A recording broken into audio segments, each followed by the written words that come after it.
Často volávate ohľadom toho, že na Tiger Touchi alebo na kvarci čínskej výroby nefungujú potenciometre alebo niečo na nich nejde, vypadávajú, keď sú na vrchnej hodnote.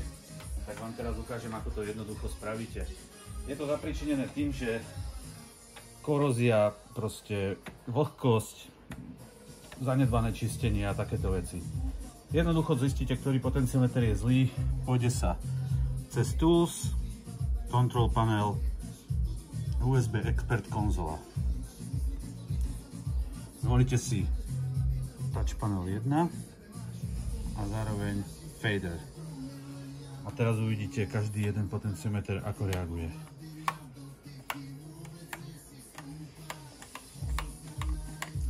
Tento vidím, že blbne. Tento. Keď prídem na vrch, tak vidím, že blbne.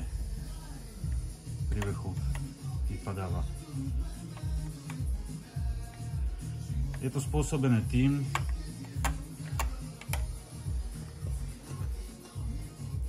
ten potenciometer je tiež len človek, bežec, ktorý tam beží.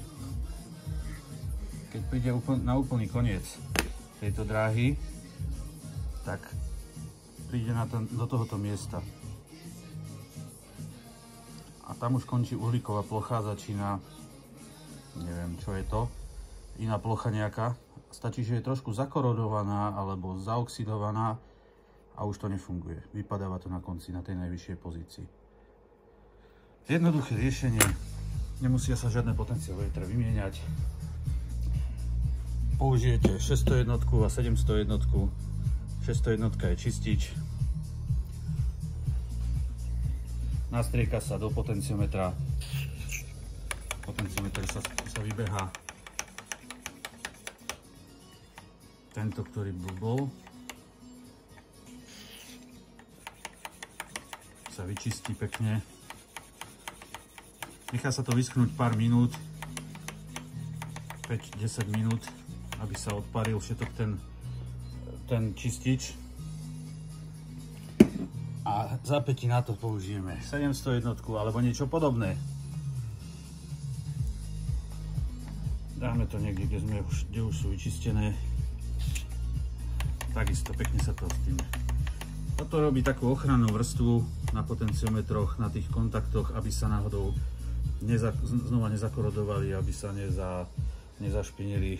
Keď to nastriekam len takto, zostane z toho taký soplíček. A on to pekne za kontaktom to pekne izoluje a ostane to stále vodivé, nebude na to chytať korózia. Takže keď by bol ešte nejaký problém, tak sa ozvem s nejakým ďalším videom. Veľa šťastia, priatelia.